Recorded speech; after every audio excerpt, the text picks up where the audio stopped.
சதகா என்பது அல்லாஹ்வுக்கு ரொம்ப பிடித்தமான ஒரு வணக்கம். ஒன்றை தெரிந்து கொள்ளணும். அனகசமாலும் மின் சதகத்தின் நபி ஸல்லல்லாஹு அலைஹி சொல்லுவாங்க, தர்மம் கொடுக்கறதுனால பொருள் ஒருபோதும் குறையாதுன்னு சொன்னாங்க. தர்மத்தினால பொருள் குறையாது. இந்த எண்ணம் வந்தாதான் அவர் செலவு செய்வார். இப்போ தர்மம் கொடுக்குறவர் அல்லாஹ்வோடு வியாபாரம் வச்சுக்கிறாருன்னு அர்த்தம்.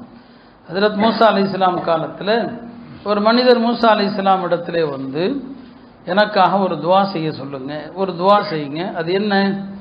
எனக்கு அல்லாஹ் வாழ்நாள் முழுவதும் எவ்வளவு வாழ்வாதாரம் ரிஸ்க்கு இருக்குது என்று எழுதி இருக்கிறானோ அதை கொஞ்சம் கொஞ்சமாக கொடுக்காம எனக்கு அல்லாட்ட அதை மொத்தமாக கொடுக்க சொல்லுங்க அப்படின்னு துவா செய்ய சொல்கிறார். எல்லாருக்கும் அல்லாஹ் ஒரு ரிஸ்க்கை வச்சுருக்கானா இல்லையா? அது கொஞ்சம் கொஞ்சமாக நமக்கு கிடைக்குது. எனக்கு அதையெல்லாம் அல்லாட்ட மொத்தமாக கொடுக்க சொல்லுங்கன்னு சொல்லி ஹஜ்ரத் மூசா அலைஹிஸ்ஸலாம் அப்படியாப்பா துவா செய்கிறேன்னு துவா செஞ்சாங்க. அந்த துவா கபூல் ஆச்சு. அல்லாஹ் அவருக்கு அவர் எத்தனை வருஷம் வாழணும் என்று விதித்தானோ அத்தனை வருஷத்துக்கான அந்த ரிஸ்கை பூரா அல்லாஹ் அவருக்கு கொடுத்துட்டான். இப்போ அவருக்கு வாழ்க்கை பூரா அதுதான், அதுக்கு மேலே அவருக்கு எதுவும் இல்லை இல்லையா?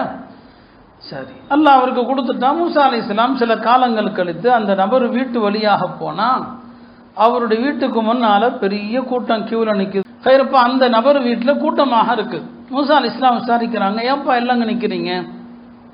இல்லை, அவர் தர்மம் கொடுப்பாரு, அதை வாங்குறதுக்கானே நிற்கிறோம்.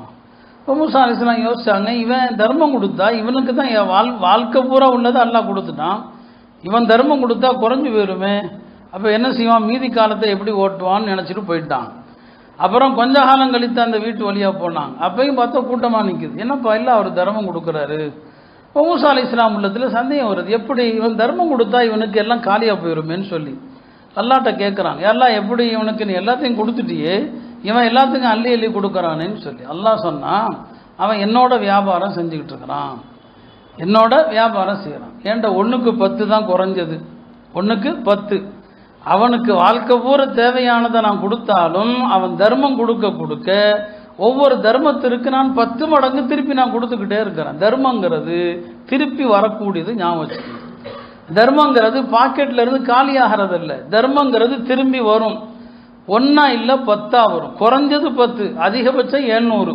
இப்போ அல்லாஹ் சொன்னா அவன் என்னோட வியாபாரம் செய்கிறான்ப்பா, என்னோட வியாபாரம் செய்கிறான் மூசாவே, அவன் கொடுக்குற ஒவ்வொன்றுக்கும் குறைஞ்சது 10 திரும்பி வந்துட்டு இருக்குது. எனவே அவனுடைய வாழ்வாதாரம் காலியே ஆகாதுன்னு சொன்னான். இதுதான் நீங்கள் தர்மத்தை பற்றி தெரிய வேண்டிய விஷயம். என்ன? தர்மம் கொடுக்கறதுனால ஒருபோதும் நம்முடைய செல்வம் என்னவாகாது, காலியாகாது. எனவே அதிகமாக தர்மம் கொடுக்கணும்.